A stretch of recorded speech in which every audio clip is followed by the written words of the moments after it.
I've got a very like up and down roller coaster story. I mean, just like everyone, our paths aren't linear, right?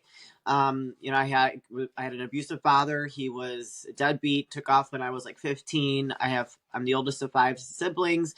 I unfortunately repeated the pattern after I graduated high school with an abusive guy and got involved. I'm a human trafficking survivor. Got involved in drugs, but luckily I was strong enough mentally to really seek counseling and got involved in martial arts and just started reading like not self-help books but like enlightenment books, right?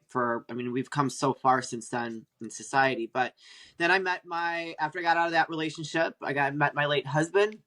I was with him for almost half my life. When he passed away, we had five businesses together. So a couple real estate holding companies, and then a large manufacturing company. We were in automotive.